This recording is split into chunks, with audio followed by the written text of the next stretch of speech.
definitivamente no tenemos control el día que nos morimos. Definitivamente no tenemos control. Dos cosas importantes y seguras en la vida: la muerte y los impuestos. Y hay gente que evade los impuestos, la muerte no. ¿Me entendió? Y sin embargo él dice, yo pongo mi vida y la vuelvo a tomar. Versículo 18 es más fuerte. Por si acá no lo entendemos, nadie me la quita, sino que yo de mí mismo la pongo. Tengo poder para ponerla y tengo poder para volverla a tomar. Este mandamiento recibí de mi Padre. A mí me enviaron aquí para hacer exactamente esto.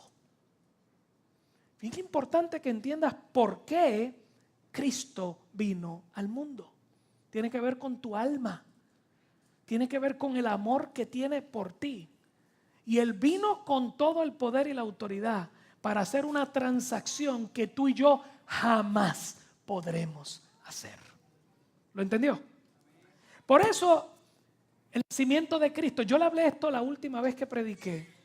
El nacimiento de Cristo, que fue profetizado siglos antes en Isaías, siglos antes, ocurrió específicamente en una época en que el Imperio Romano estaba gobernando la región de Judea. Yo quiero que usted entienda, si usted va al libro de Daniel, usted va a ver el sueño que tiene Nabucodonosor, que es un gran imperio, terrible imperio. Y Nabucodonosor tiene el famoso sueño de la estatua que tiene la cabeza de oro, el pecho de plata, yo creo que el estómago, esta parte de bronce y después las piernas de hierro y los pies, ¿se acuerdan? Mezcla de hierro y barro, ¿se acuerdan de eso? Y cuando Daniel va a explicarle el sueño a Nabucodonosor, le dice, Dios te está permitiendo ver los tiempos. Dios controla los tiempos. Y tú eres el que estás acá arriba, tú vas a estar ahora, pero no vas a estar para siempre. Viene un reino después de ti, y después viene otro, después viene otro, después viene otro, y después se acaba. Porque una piedra no cortada por mano va a destruir todos los imperios de la tierra y se va a formar el monte, el famoso monte de Sión, donde Dios va a gobernar por siempre. Y Nabucodonosor no le gustó la idea y por eso fue que hizo la estatua de oro completo. No, yo no creo que Dios tenga control. Yo voy a vivir para siempre. Mi reino será eterno. Y Dios lo mandó a comer pasto por 7 años. ¿Quién manda en la historia? ¿Quién manda en la historia? ¿Quién tiene control de la historia? Yo quiero que usted entienda que cientos de años antes ya Dios había dicho exactamente cuándo el imperio romano se iba a levantar. ¿Ok? Y yo le expliqué a ustedes la última ocasión que cientos de años todavía más atrás, cuando el pueblo había salido de Egipto, estaba en el desierto, yo le expliqué a ustedes que en un momento dado, en una de las muchas maneras que el Señor le fue explicando al pueblo cómo venía su salvación, ocurrió el evento, ¿se acuerdan? De la serpiente, se lo dije la semana pasada. Las serpientes que venían y te picaban, y la serpiente es símbolo del pecado, y cómo Dios le dice, el pueblo está muriendo por ese asunto, y Dios le dice a Moisés, haz una serpiente de bronce puesta en un madero y todo el que mire será salvo. ¿Se acuerdan de eso? El pecado puesto en el madero. Y en la ley Moisés después le aclara a ellos, maldito el hombre que esté colgado en un madero, ese lugar es de maldición. Así que Dios expresamente, miles de años antes, quizás 1000 años antes, un poco más yo creo, Dios expresamente le dice, el que un hombre esté muerto en un madero es maldición mía. De hecho, cuando se hace la ley en Israel, yo les comenté la última vez, que la muerte se hacía ¿por qué? ¿Se acuerdan? ¿Cómo se mataba en Israel? Por apedreamiento. No se mataba en un madero, se mataba por apedreamiento. Porque era demasiado malo. De hecho, el país entero, si había un hombre colgado en un madero, ese pedazo de tierra se contaminaba. Era una cosa terrible. Así que cuando tú veías ese tipo de muerte, los judíos decían, Dios está maldiciendo a esa persona. Escuche bien. Así que en Israel no se acostumbraba a matar con un madero. Así que ellos apedreaban a la gente. Sin embargo, exactamente cuando Cristo nace, hay 2 fechas posibles que los historiadores han dado de cuando el gobierno romano le quitó la pena capital a los líderes de la ciudad. Y las 2 fechas son cercano al nacimiento de Cristo y cercano a su muerte. Y cualquiera de las dos no es importante, es exactamente que en el tiempo específico, en un periodo entre 30 y 60 años, de una historia de miles de años, en ese pequeño tiempo, en aquel pequeño lugar llamado Judea, allí se restableció la muerte en un madero. Específicamente cuando Cristo nació y vivió en la tierra. ¿Alguien está conmigo? ¿Está ahí? Estaba todo en control. Todo en control. Así que cuando estos líderes judíos, que lo vimos la semana pasada, llevan a Cristo donde Pilatos, ellos están rechazando a Cristo por una razón teológica. Él dice que es hijo de Dios. Él está explicando la ley al pueblo de una manera que el pueblo la puede entender, y eso le quita poder a ellos. Ellos quieren arrancarle la cabeza a este tipo que les va a quitar su lugar. Pero entonces, para poder salir del hombre, ya que ellos no podían apedrearlo porque les habían quitado la autoridad para la pena capital, lo llevan donde Pilatos. Y Pilatos no le importa los problemas teológicos de estos tipos. Así que le tienen que decir a Pilatos otra cosa. Este hombre quiere tumbarte la cabeza a ti. Él dice que es el rey de los judíos. Pero en este momento Roma es rey de los judíos. Así que ellos acusan falsamente a Jesús para asegurarse de que el imperio lo ejecuta. Cuando estos hombres llegan donde Pilatos, y Pilatos le dice: yo no encuentro nada contra él, le voy a dar unos latigazos y lo saco. Y ellos empiezan a gritar con ese fervor: crucifícale, crucifícale, crucifícale. Jesús había dicho un tiempo atrás a sus discípulos: así como la serpiente fue levantada en el desierto, es necesario que el Hijo del Hombre sea levantado. Y si fuere levantado, atraeré a todos hacia mí. ¿Están conmigo? ¿Están siguiéndome? Bien importante que me siga, porque quiero llevarlos hasta un punto, por favor. Así que cuando ellos le dicen: este hombre se está haciendo rey, y esto lo vimos la semana pasada, Pilatos, entrevistándolos, se sienta con él y dice: ven acá, ¿qué es lo que dicen esta gente? ¿Eres tú el rey de los judíos? Y usted vio cómo, la semana pasada lo vimos, cómo Jesús le llevó la conversación a Pilatos y se la viró, y le viró la mesa y llevó a preguntarle: ¿tú quieres saber cuál es la verdad? Y Pilatos dijo: no, porque Pilatos representa al mundo. Igual que los líderes religiosos que conocían la verdad pero la rechazaron y se aliaron al mundo. Por eso al final los líderes dicen: no tenemos más rey que ¿qué? ¿Cuánta gente vino la semana pasada? Usted tiene asignación, cada vez que yo termine de predicar aquí, vaya y lea el texto otra vez, ¿ok? Se lo tienen que saber de memoria, bendito sea el Señor. Aleluya, amén. Al final, ¿qué dijeron los líderes judíos? No tenemos más rey que el César. Ese fue el momento donde los líderes que sabían la verdad se aliaron al mundo para negar a Cristo.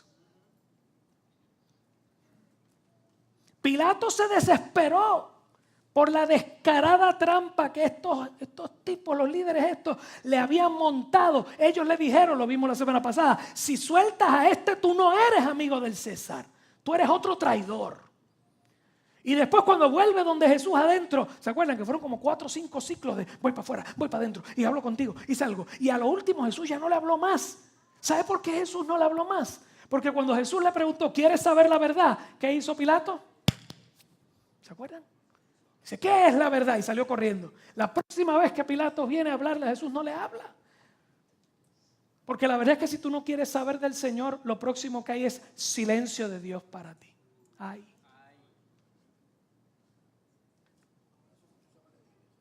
El evangelio está abierto para todos, pero llega el momento que el evangelio se cierra para el incrédulo. ¿Me entendió? Mucho cuidado. Tengamos mucho cuidado. Amemos al Señor porque Él ha sido bueno con nosotros. ¿Usted lo cree? Entonces Pilato le dice: ven acá, a mí tú no me hablas. ¿No sabes que tengo autoridad para crucificarte y que tengo autoridad para soltarte? Tú estás en mis manos, muchachito. Recuerda que Jesús tenía 33 años aproximadamente. En este tiempo, la edad de 40 años era la edad del maduro. Eso está pasando ahora otra vez. Hay que esperar como hasta los 40 o 45 para que maduren. No sé qué está pasando. Los juegos electrónicos nos están volviendo locos. Parece que en ese tiempo jugaban Nintendo mucho. Así que para ellos Jesús es un nene. ¿Qué te pasa, muchachito? Y Jesús le responde, como yo le dije, hablar con Jesús tenía que ser como que te dieran con una escopeta. Porque estos hombres que eran poderosos se quedaban paralizados. Y Jesús le dice, ninguna autoridad tú tendrías contra mí si no te la hubiesen dado de arriba. Jesús le dijo, yo estoy en control. Y en la mente de Pilato tenía que estarse rascando la cabeza, pero ¿qué le pasa a este loco? Si yo lo puedo soltar, ¿por qué él está sentado ahí y está callándose la boca y no se defiende? Lo mismo que hizo cuando fue a ver a Caifás. No se defiende. ¿Por qué? Yo quiero que usted entienda que Jesús fue el que se entregó a los que lo iban a matar.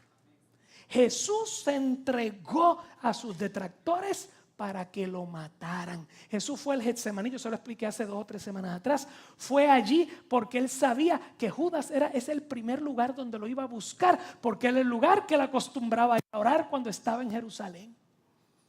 Por eso Judas llevó gente con palos y lámparas y antorchas, porque sabía que era un lugar oscuro, porque era dentro de un huerto que era bien denso. Jesús estaba en control. Ahora la pregunta que le voy a hacer, ¿qué le ocurrió a Jesús? ¿A qué fue que él se entregó? Los romanos, cuando tenían a una persona que lo iban a castigar, o sea, un preso, tenían 3 maneras.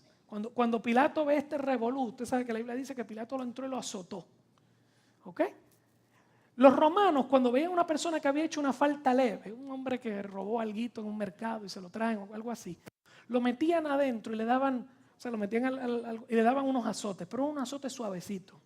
De hecho, ellos tenían 3 tipos de azotes diferentes. Uno era el fustigatio, el otro era el flagelatio, que era mucho más fuerte. Cuando una persona no estaba condenado a muerte, pero había que darle un buen escarmiento. Ese era el flagelatio, ahí le daban hasta dentro del pelo, más o menos. Y estaba el verberatio. El verberatio es cuando una persona lo iban a matar en la cruz. Ese tercer tipo de fustigamiento era brutal. Así que la historia, cuando usted junta los 4 evangelios y los lee, nos dice que Pilato la primera vez lo envió, lo azotaron levemente, y ese azote era con la correa de cuero solamente. Lo azotan y ahí es que empiezan a burlarse de él, porque lo están viendo como un tonto. Esto es un loquito joven, lo más seguro es un lunático, que dice que es el rey de los judíos. Estos bobos afuera están peleando por él. Vamos a hablar con él. Y lo tiran allá adentro, empiezan a latigarlo, le tiran un manto de púrpura encima, le cosen una corona de espinas. Muchos entienden que la corona de espinas estaba hecha en una forma de los dioses antiguos. Era la irradiación, no me acuerdo de qué dios era. Entonces usaron espinas de lo que se llama la palma de dátiles. La palma de dátiles tiene espinas que pueden llegar a 12 pulgadas de largo. Así que cuando a Cristo le ponen las espinas, él tuvo que haber tenido espinas llegándole hasta el frente de los ojos. Así. Una cosa violenta. Le dan de pescozones. Dice la Biblia en algunos lugares que le tapan la cara y le dicen, dinos quién te dio, a ver si es verdad que tú eres profeta, como dicen. ¡Pah! ¿Quién fue el que te dio? ¡Pah! ¿Quién fue el que te dio? ¡Ja! Aquí está eso. Le ponen la túnica y Pilatos lo saca afuera. Eso fue una burla. De hecho, Pilatos, de quien se está burlando, es de los líderes. Que usted le tiene miedo a esto. Usted le tiene miedo a esto. La intención de Pilato fue mofarse de la mera idea de que este simple hombre que no tenía ejército, no tenía nada, que posiblemente era un lunático. Cuando Pilato adentro le pregunta, le dice, entonces tú eres rey. Le dice, si yo fuera rey de este mundo, tendría gente que vendría a libertarme, pero mi reino no es de este mundo. Y Pilato dijo, pues está loco. Posiblemente un lunático, y él lo saca afuera y dice, ¿cómo ustedes me van a decir que este muchacho es una amenaza al imperio? Ustedes son unos sangrientos locos. Dejen ese pobre muchacho quieto. Es un loquito. Así que lo saca para descubrir las intenciones de ellos. Pero escuche bien, las amenazas tan fuertes que esta gente le puso para desbancarlo de su posición. Si tú no lo sueltas, pruebas que no eres amigo del César. Esto es bien importante, gente. La persona que puso a Pilatos allí era un gobernador regional, se me olvidó el nombre ahora, pero empezaba con V. Así que por aquello de la historia vamos a llamarlo Vespacio. Vladimir Putin, pero bueno. Las personas allegadas al César para esa época comenzaron a llamarlos con un nombre, amigos del César. Y este que puso a Pilatos allí como gobernador de la región era uno de los amigos del César. Para el tiempo en que Jesús llega a las manos de Pilato, Vespacio, si ese es el nombre, por favor me perdonan, ya no era amigo del César y le habían picado el cuello. Así que estaba Pilato asustado. Y a Pilato ya lo habían acusado varias veces los líderes religiosos con el César, de que era un bruto, de que era un animal con los judíos, que le había hecho 20 cosas, había matado gente, que había hecho cosas espantosas. Así que César estaba a punto de perder su trabajo. Y esa gente no perdía su trabajo tranquilo, los mataban. Y cuando estos hombres le dicen, entonces si tú dejas soltar a este, tú no eres amigo del César, le están diciendo, acuérdate lo que le pasó a tu jefe, que ya no es amigo del César. ¿Me entendió? ¿Está claro? Ok. Por eso el susto de Pilato.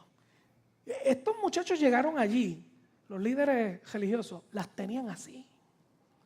Ellos fueron preparaditos para hacer que a Cristo lo mataran.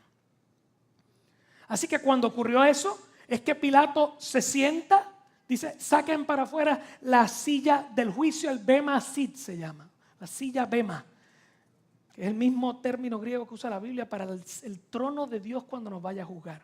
Se sienta a Cristo al frente, escribe la condena frente a todo el mundo, bien molesto. Bien molesto. Y entonces al escribir la condena, 4 o 5 soldados se llevan a Cristo adentro y entonces le van a dar el azote berberacho. El azote berberacho era un látigo que se le amarraba pedazos de metal al final. Amarraban a la persona de un poste y agarraban en turno los soldados y le daban hasta el cansancio de los soldados. Cada vez que entraba el pedazo de metal, se llevaba la carne. Volvía otra vez y se llevaba la carne. Y se habla en la historia que hay gente de esa que terminó con el hueso por fuera. Así que ahí empieza la sangre a salir de una manera bien violenta. Por eso es que la Biblia habla de que cuando Cristo va caminando hacia el Gólgota, se cae, no puede con el peso. Cuando terminan de darle esos macetazos, se le arrancan la ropa. Yo quiero que usted entienda claro, los desnudaban por completo. La mayor humillación es el desnudo fuera. Y del lugar donde él estaba, que era el pretorio, hasta el lugar del Gólgota, es un camino bastante straight hacia afuera. Era una de las puertas donde la gente estaba entrando. Recuerda que era una fiesta y había miles y miles de personas entrando esa mañana. Estamos hablando posiblemente del viernes en la mañana o casi al mediodía. ¿Ok? Miles y miles de personas entrando por la puerta y de momento sale Jesús. Jesús sale y parte del castigo era que hacían el letrero que iban a poner en la cruz, lo escribían primero y se lo colgaban en el cuello y el hombre salía llevando la porción horizontal de la cruz. La porción vertical ya estaba hincada allá en el monte. Una persona no puede llevar todo eso, ¿ok? Así que él lleva la porción horizontal, ¿ok? Y se la lleva en camino con el letrero desnudo y va caminando. Por eso a mitad de camino él cae al suelo, no puede. Recuerda la historia en Mateo, Marcos, dice que José de Arimatea lo ayudó y siguió hasta el lugar. Cuando esta gente, ¿okay? Así que él va con ese texto escrito aquí, que es el mismo que después van a colgar en el madero, el INRI, que hemos visto por ahí. Realmente no decía INRI, decía eran tres idiomas diferentes. Decía Jesús Nazareno, Rey de los judíos. Escuche bien esto. Estaba escrito en hebreo, que era arameo en ese tiempo. Se hablaba allí en el lugar arameo. Estaba escrito en griego, que era el idioma general, el idioma común. Y el latín, que era el idioma que usaban los soldados romanos. Esos tres idiomas para los locales, para los que venían del mundo y para los romanos, estaba hablando Pilatos a la comunidad internacional. No sé si usted me está siguiendo. Pilatos le está diciendo al mundo, Jesús es el Rey de los judíos. Los líderes se molestaron, no hagas eso, porque ellos sabían que Pilatos se estaba burlando de ellos. Quítale eso, pon ahí, él dice, Jesús, yo soy el Rey de los judíos. Pero ni ellos ni Pilato entendieron que en ese momento Dios los estaba usando de profeta. ¿Te has escuchado por ahí decir que cuando la gente se calla las piedras van a hablar? Escúcheme bien, Jesús sí es el Rey de los judíos. Porque el Rey de los judíos es el Dios del Antiguo Testamento, el poderoso de Israel, el león de Judá, en el que en los salmos dice, entrará el Rey de gloria. ¿Se acuerdan de eso? El Rey de los judíos es el Dios todopoderoso que se había mostrado al pueblo de Israel, pero que ahora en ese letrero, en todos los idiomas conocidos, se estaba mostrando al mundo. ¿Me entendió? Ese día fue levantado, como dice Juan 3, 14 y 15, que se lo hablé ahorita. Que Jesús mismo dijo, y como Moisés levantó la serpiente en el desierto, así es necesario que el Hijo del Hombre sea levantado para que todo aquel judío, griego, romano, de todas las naciones de la tierra, para que todo aquel que en él crea no se pierda, mas tenga vida eterna. Y cuando él va caminando con ese título, Juan en el capítulo 1, versículo 14 nos dice, a los suyos vino, mas los suyos no le recibieron. Pero luego dice hermoso, un texto más adelante que se lo voy a leer ahorita. Él está yendo con su título. Y ese título escrito en todos esos idiomas está Pilato levantando a Cristo ante el mundo. ¿Y él creía que se estaba burlando de los líderes? Los líderes creían que estaban terminando a Jesús, pero Jesús llevaba todo en control. ¿Está conmigo hasta ahí?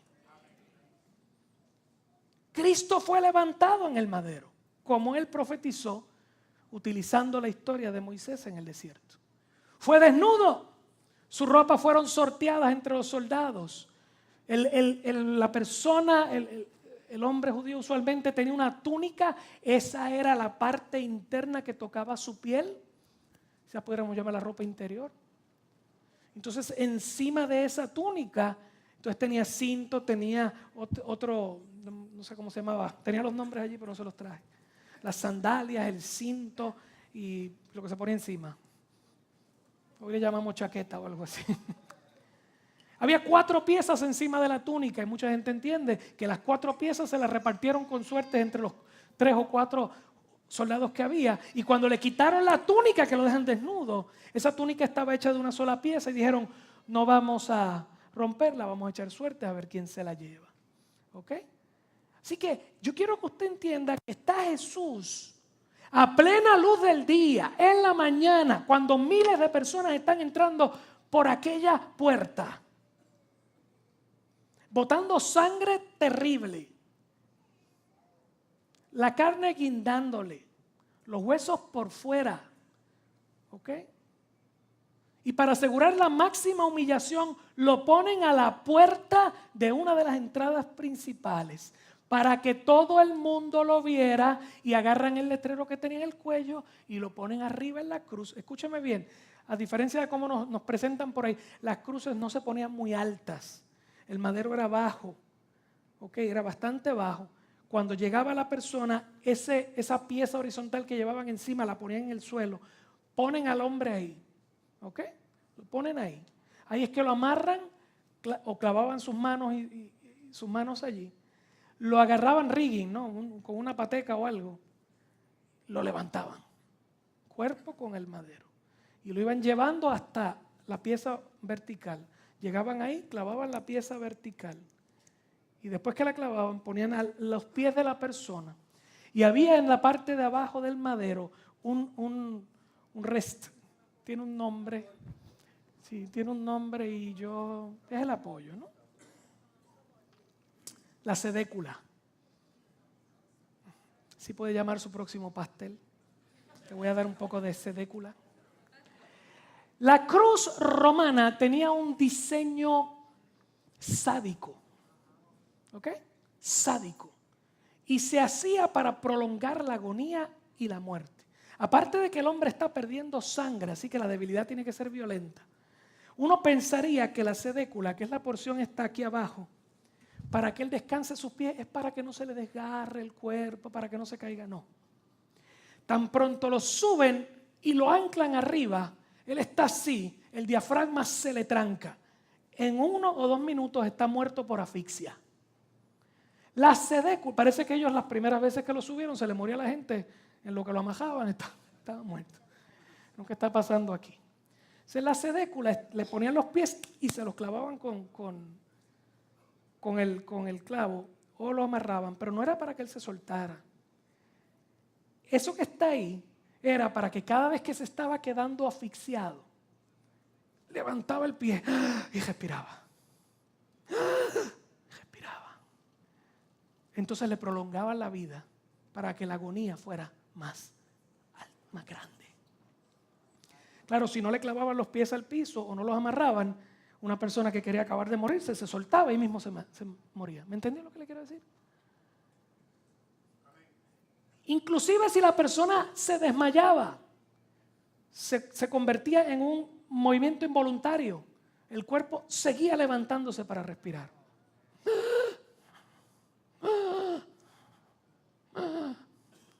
Así que las personas en la cruz duraban días.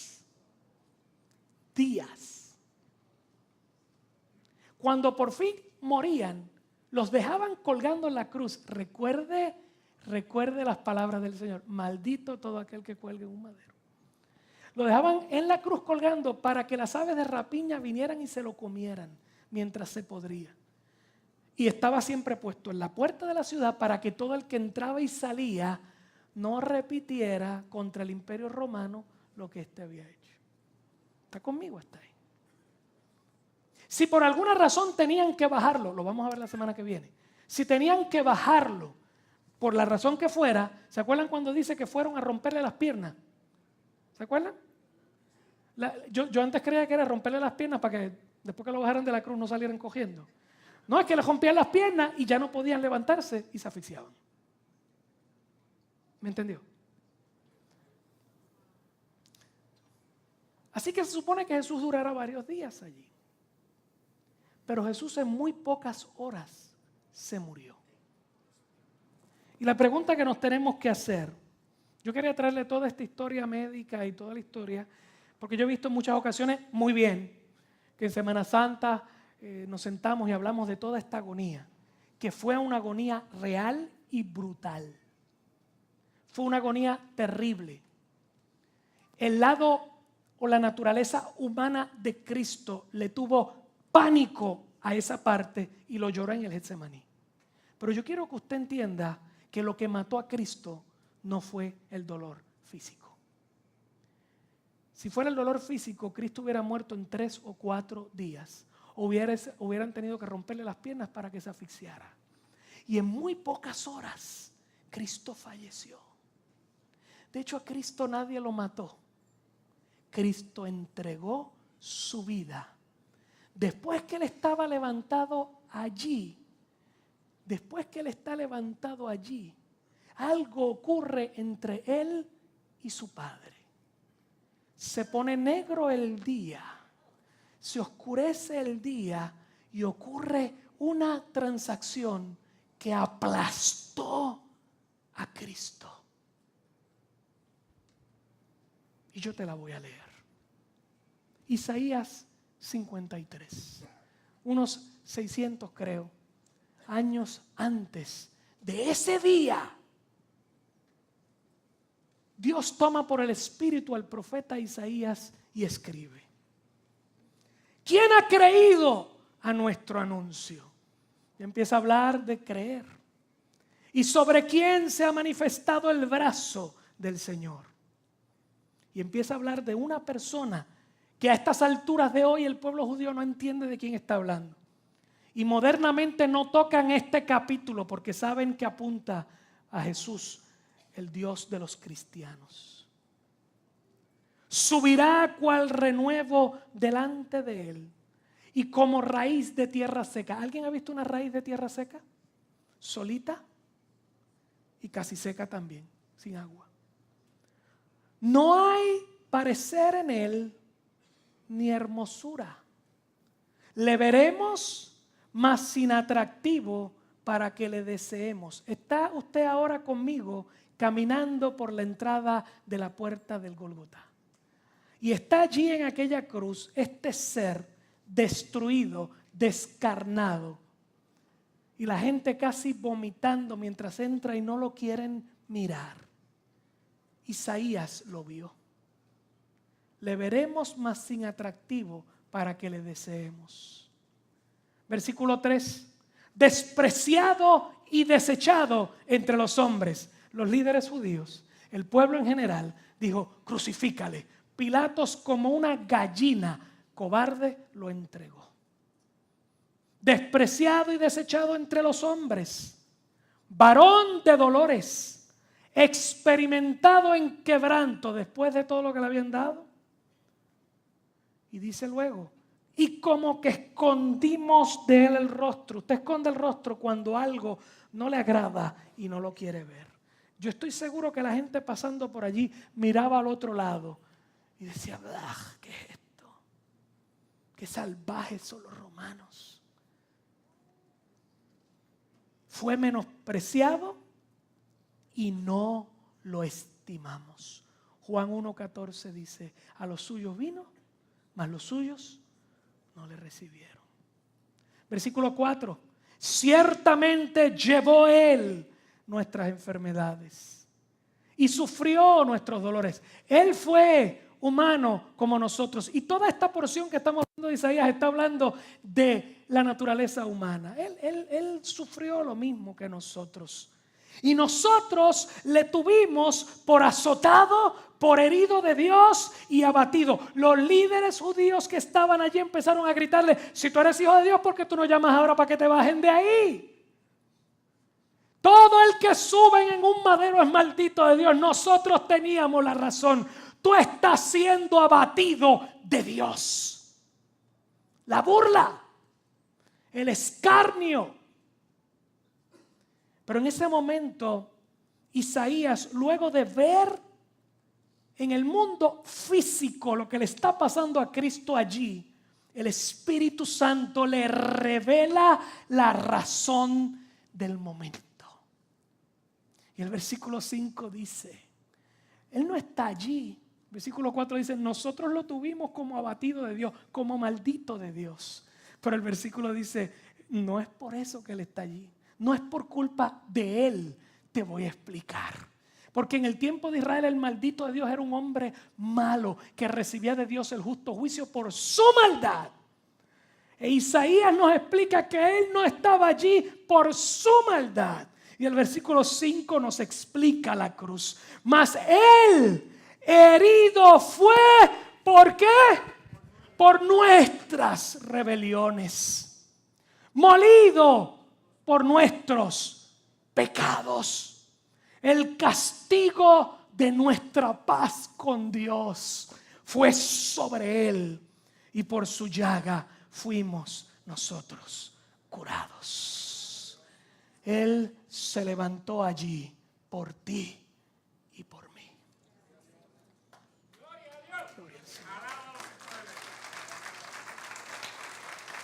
Y si usted quiere, la definición del evangelio está escrita aquí, versículo 6. Todos nosotros nos descarriamos como ovejas, cada cual se apartó por su camino. Esa es la entrada del pecado al mundo. Es la razón completa de por qué la Biblia está escrita. Génesis 1 al 3. La relación que Dios quiere tener con el hombre. Del 3 en adelante el hombre le da la espalda a Dios. Y Isaías nos lo vuelve a explicar. Todos nos descarriamos como ovejas. Cada cual se apartó por su camino. Usted y yo nacemos sin querer saber de Dios. Pero dice, mas Jehová cargó en él, le echó encima a él el pecado de todos nosotros, incluyendo el tuyo, incluyendo el mío. Mira que está a tu lado y dile el tuyo también. Y después dile el mío también. Versículo 7. Angustiado él y afligido, no abrió su boca. Recuerde en el pretorio con Pilatos. Como cordero fue llevado al matadero y como oveja delante de sus trasquiladores. Enmudeció y no abrió su boca. Isaías sabe lo que está diciendo. El Cordero de Dios que quita el pecado del mundo. 8. Por cárcel y por juicio fue quitado. Y su generación, ¿quién la contará? Porque no pudo seguir la vida. Muy joven fue cortada su vida. Porque fue cortado de la tierra de los vivientes y por la rebelión de mi pueblo fue herido. Versículo 9. Y se dispuso con los impíos su sepultura, mas con los ricos fue en su muerte. Usted y yo sabemos la historia, la vamos a ver después. Aunque nunca hizo maldad, ni hubo engaño en su boca. Isaías nos está diciendo, él fue abatido, pero no por sus propios pecados. Él fue perfecto, fue por los pecados de otro, del tuyo y del mío. Versículo 10. Con todo eso, escuche por favor, Jehová quiso quebrantarlo, sujetándole a padecimiento. ¿Sabe lo que es sujetar a padecimiento? Las madres que están aquí, la primera vez que le sacaron sangre a su nene pequeño, o le fueron a poner un suero, ¿cómo se puso el nene? ¡Ah! ¿Y usted tuvo que hacer qué? ¡Ah! Y el nene lloraba y la miraba, tú también en contra mía. Y tú sentiste el peso de la mala madre que eres. ¿Se acuerdan? ¿Dónde están las hermanas aquí? Parece que hay algunas sádicas que echa, que aprenda.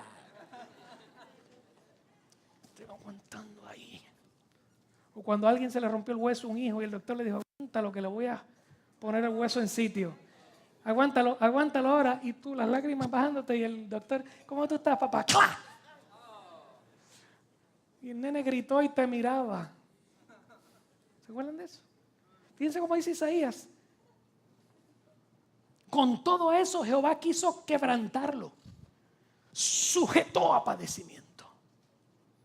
Y mire cómo termina diciendo.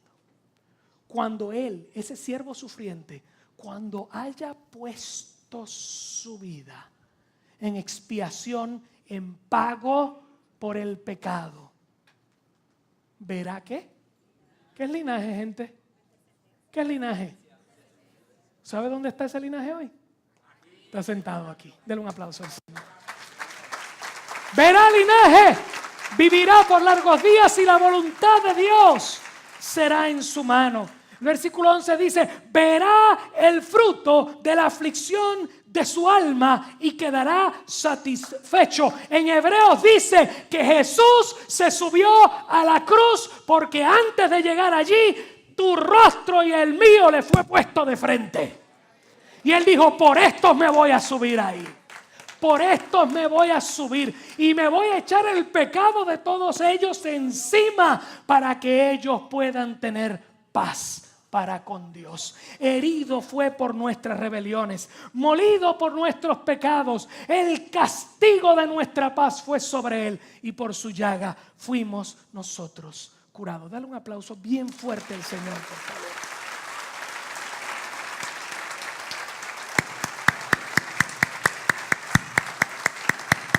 Bien fuerte el Señor, es para él. Es para él.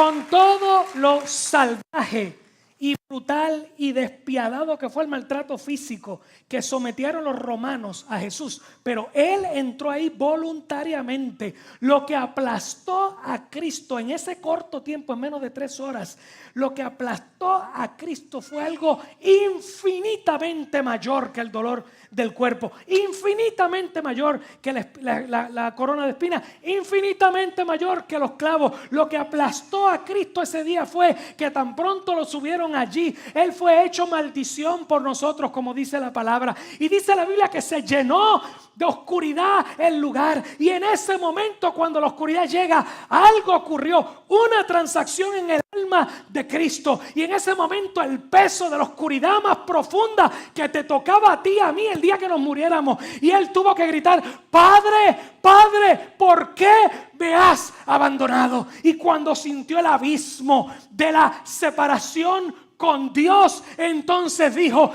ya todo está hecho, ya pagué, consumado es, y entregó su espíritu y te salvó a ti y me salvó a mí. Un aplauso al Señor.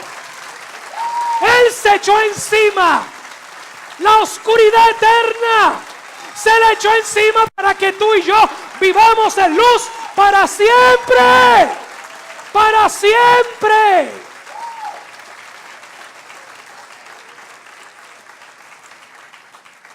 Por eso Juan comienza su libro. Te estoy diciendo que este es el momento más importante del libro Juan.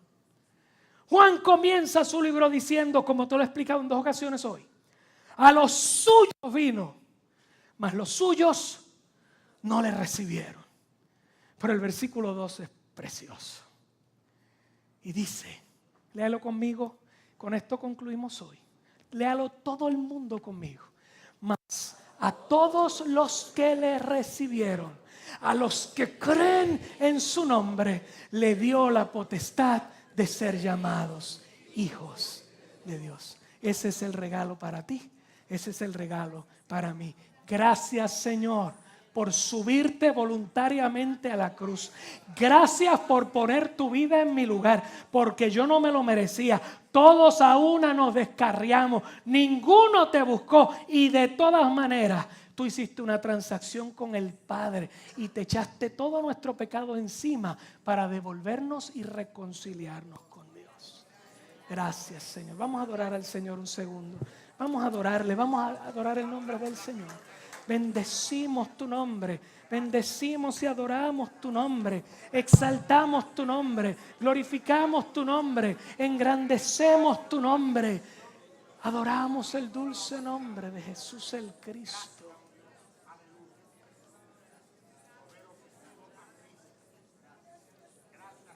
Vamos, adora al Señor, adora al Señor, adora al Señor. Él es bueno, Él es bueno. Es que todo lo que Él se echó encima te tocaba a ti. Bien importante que tú entiendas eso, porque hay días que se nos olvida y esto nos parece un cuento de camino, una historia para niños en la escuela dominical. Pero aquí está la transacción más importante de tu vida. Aquí se definió tu eternidad. Y Dios está en el negocio de restaurar su creación hermosa como al principio y tener un pueblo con Él, en donde Él sea su Dios y nosotros seamos su pueblo. Si usted lo sabe, yo no canto bien. ¿Javi no está por ahí? Me hirió el pecado. ¿Usted la sabe? Kobe. Fui a Jesús. Yo tengo un cantante acá importante. Errante vi su luz. ¿Qué dice ese himno? En la cruz, yo primero vi la luz. Las manchas de mi alma yo lavé. Fue allí por fe yo vi a Jesús. Y siempre feliz seré. ¿Tú sabes la segunda? Síguelo. Mi buen Señor, su sangre derramó por este pobre pecador, a quien así salvó. Y dice, en la cruz, todo y las manchas de mi alma yo pagué. Fue allí por fe, yo vi a Jesús y siempre feliz. ¿Sabes la tercera? Se fue, pero no estoy solo. Mandó al Consolador, el Espíritu de Dios para ti y para mí. Grito de tu amor. Una vez más ese coro, vamos. En la cruz, lo primero vi la luz y las manchas de mi alma yo la vi. Fue allí por fe, yo vi a Jesús. Ese coro otra vez con fuerza. De verdad que se escucha afuera, vamos. En la cruz. En la cruz, lo primero vi la luz y las manchas de mi alma yo la vi. Fue allí por fe, yo vi a Jesús y siempre feliz con él seré. Cerramos nuestros ojos, por favor. Cerramos nuestros ojos. Señor, te damos gracias por la bendición que nos has dado en esta mañana de ir sobre el hermoso privilegio de la cruz. Gracias por la historia de la salvación.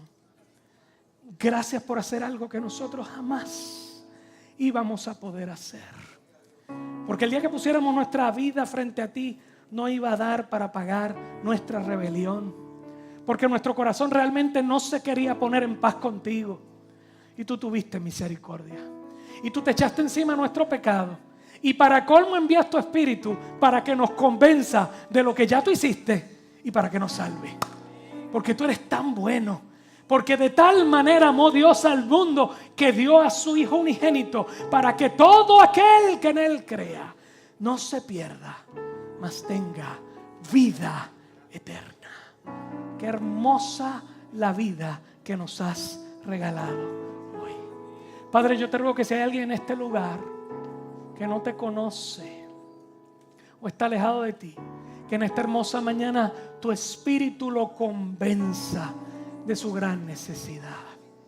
Porque tú has sido bueno y todo lo que necesitamos para acercarnos a ti, ya tú lo hiciste.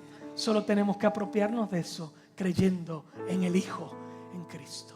Si hay alguna persona en este lugar que en esta mañana su corazón está convencido de que necesita creer en Jesús para volver a estar en paz con Dios, ese convencimiento lo pone el Espíritu Santo que está trabajando en tu corazón. Yo te ruego que si estás aquí, donde quiera que estés, la iglesia me ayude a interceder ahora, por favor. Si estás aquí, allí donde tú estás, levanta tu mano. Vamos a ir donde tú estás, vamos a orar contigo. Vamos a llevarte delante de la presencia